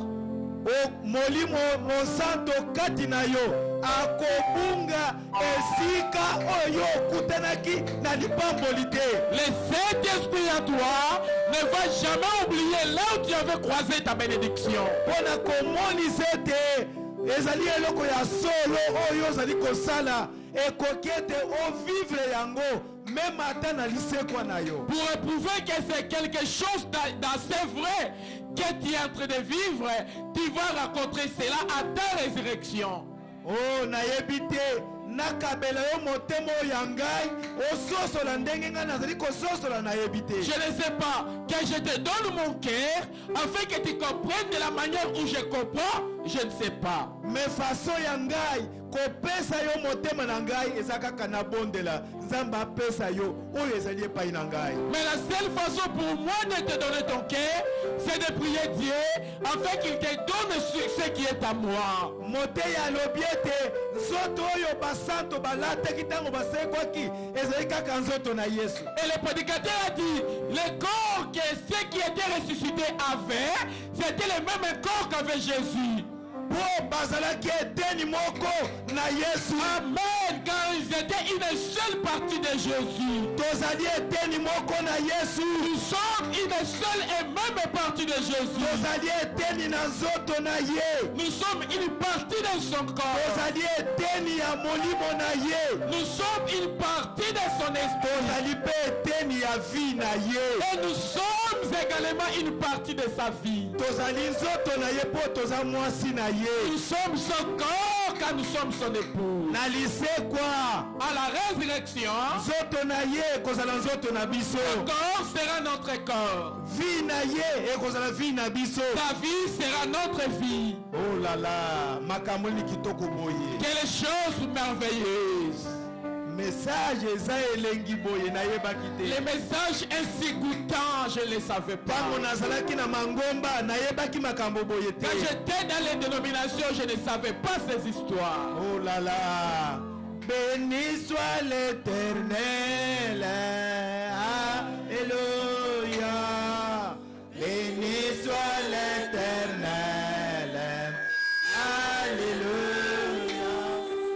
Béni soit l'Éternel.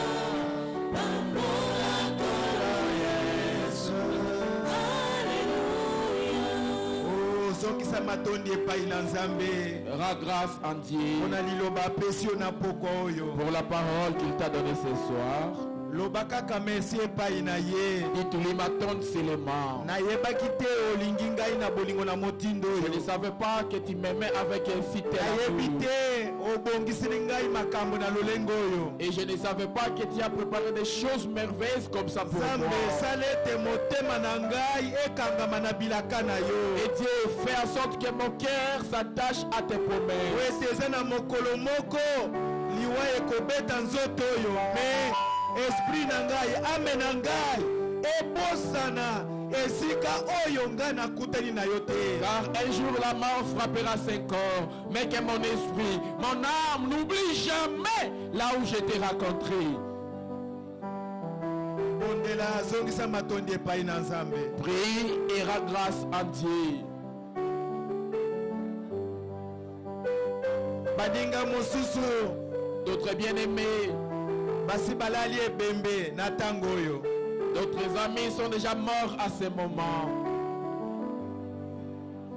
Baninga mosusu bazali kolela bango na mapango na bango na babota na bango sasa hivi. Les Basi autres, batiki nzoto na morgue bazali kolela esika oyo awa. les autres à ce moment, on est en train de les pleurer dans leur famille.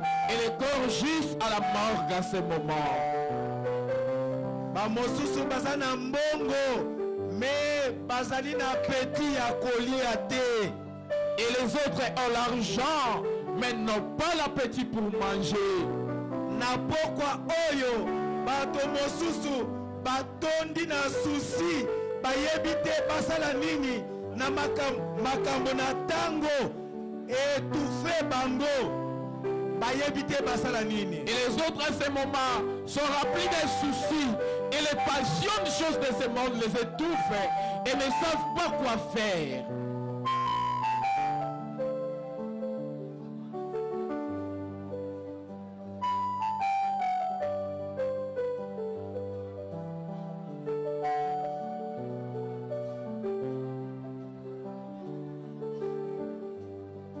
Ngolu na Nzambe efuluka likolo na yo.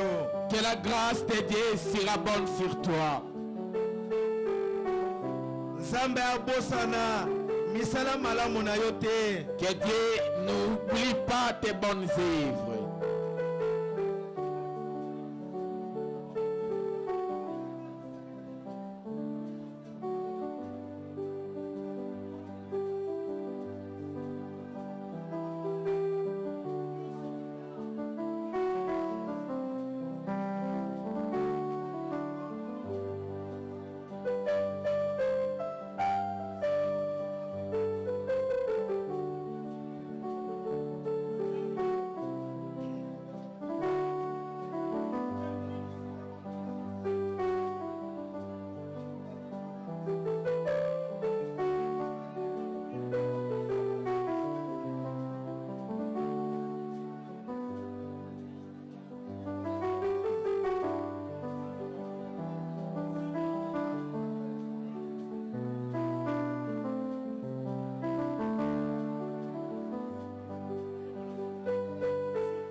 Nalingi nasenga na yo lisusu pona kosukisa. J'aimerais te demander encore avant de terminer. Ezali requête spéciale nalingi kosala epai na yo. C'est une requête spéciale que j'aimerais te soumettre.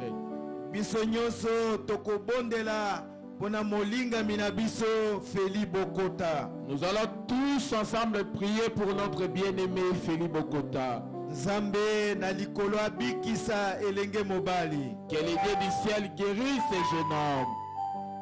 Ezala na nguya mabe na komatisa tension na palpitation oyo ezali kotungisa ye sasa hivi. Il y a une mauvaise puissance de l'hypertension, de palpation qui le dérange à ce moment.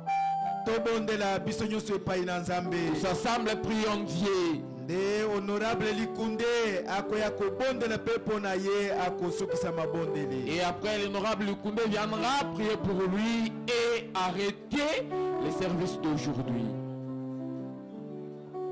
Nzambe na pomoyo.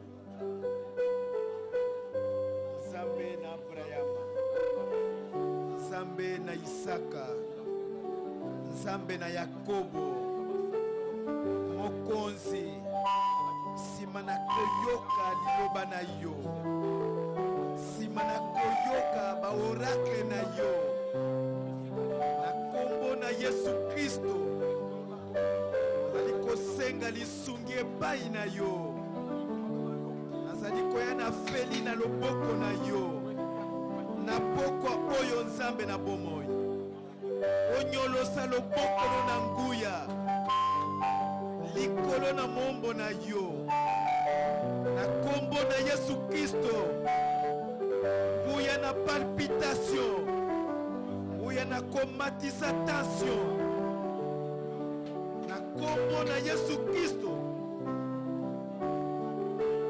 nazali kopamela nguya na yo, na kombo na Yesu Kristo nguya na palpitation, na kase influence na yo, na autorité na liloba na Nzambe osanga nguya na poko oyo au nom de Jésus.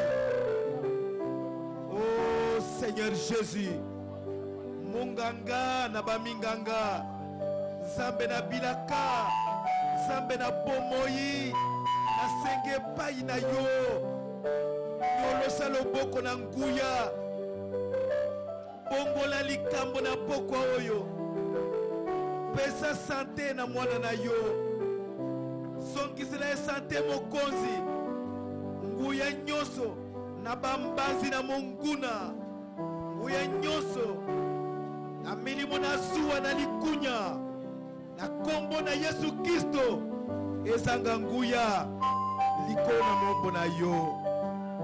Seigneur Jésus, Seigneur Jésus, Seigneur Jésus, yaka na pokoyo ozongisela biso eyano, yaka na pokoyo opesa kimia kolomo santo likolo na mwana na yo. Merci mokonzi, merci Nzambe.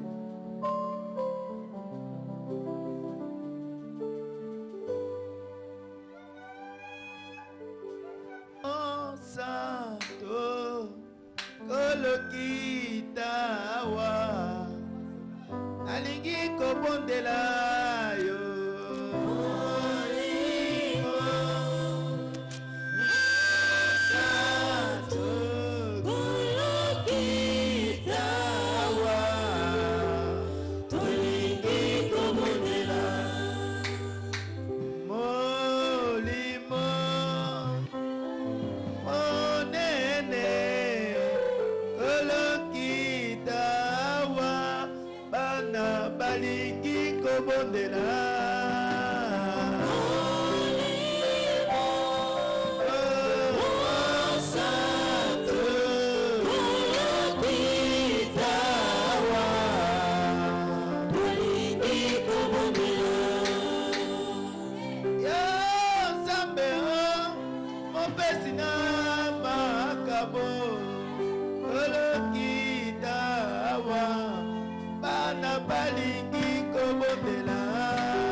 Jésus.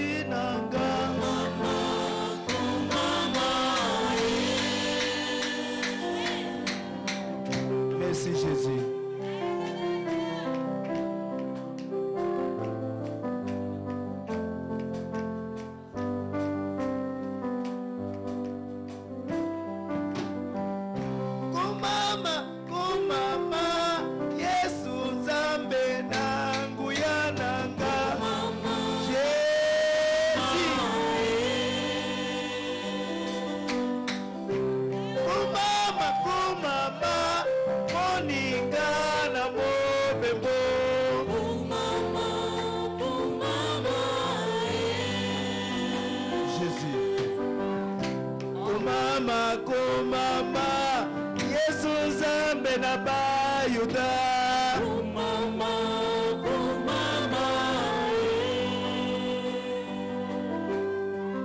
kumama, mon bien-aimé, comme Zambe na Bayuda. Kumama, kumama, moninga kumama.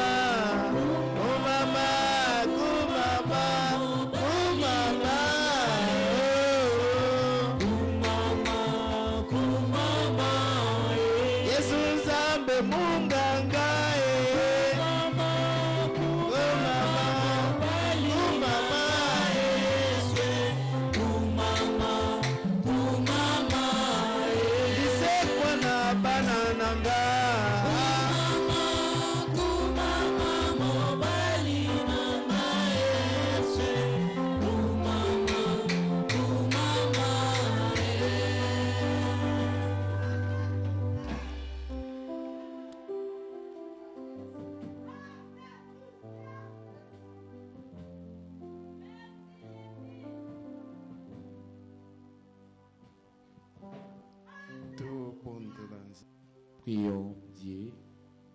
Merci Jésus. Les Zambé na bilaka. Dieu des promesses. Zambé molongi. Dieu les victorieux. Molongi. Les victorieux. Monganga. Les médecins. Na bengio na pokoyo. Ce soir je t'invite. Na kombo na Yesu Kristo. Au nom de Jésus-Christ. Nguya na zuwa na poison.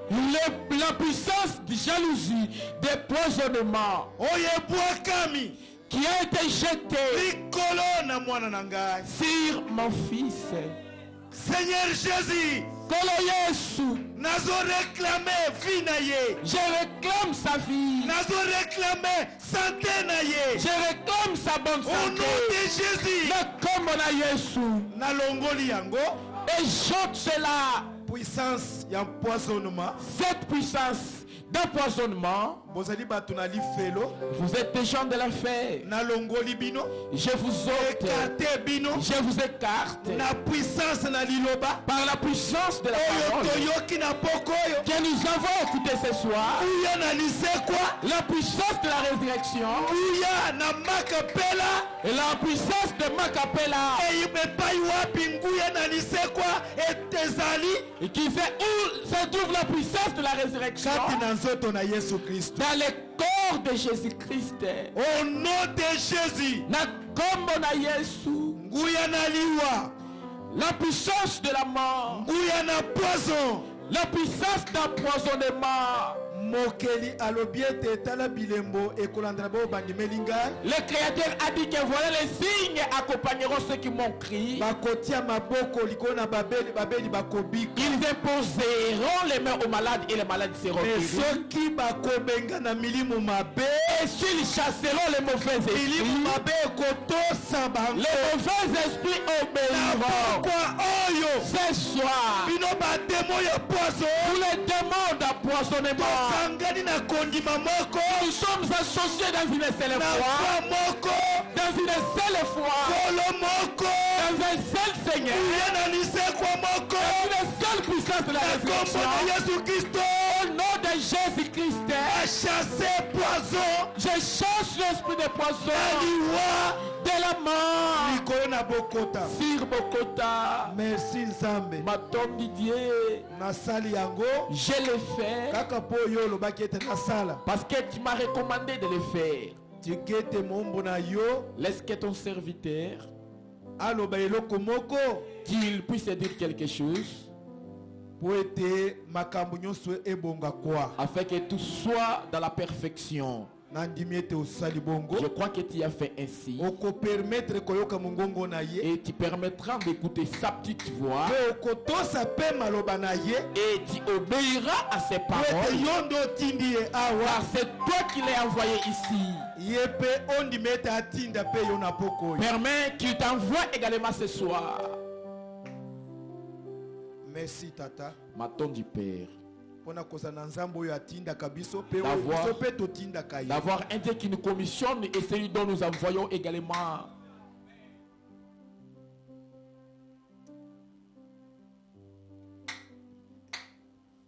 Tata na biso yali na likolo. Notre Père qui est aux cieux, Omoni na beteli yo mabolongo sima na etumbelo. tu vois, je me suis agenouillé devant ta face derrière cette chair.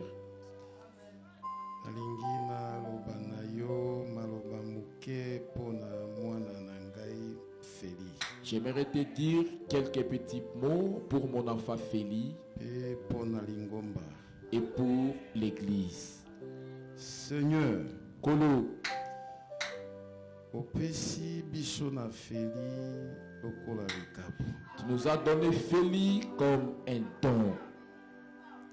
Et je sais que moto na tango alobi Et je sais que l'homme du temps en dit, likabo nyonso ya malamu tango lingi komemama na perfection tout don, Satana abundisaka ya. tout don, lorsqu'il veut atteindre la perfection, s'entend les combats. Azali kobundisa Feli te, azali nde kobundisa yo. Et il ne combat pas Feli, c'est toi qu'il combat. Tango nazali na salle ya méditation, Quand je me trouvais na Etenenanda Kunako tango Yekola, mobateli azali kosolola likolo na tension pe na palpitation, eloko lobi na motema na ngai likunde ezali empoisonnement. et quand le pasteur parlait des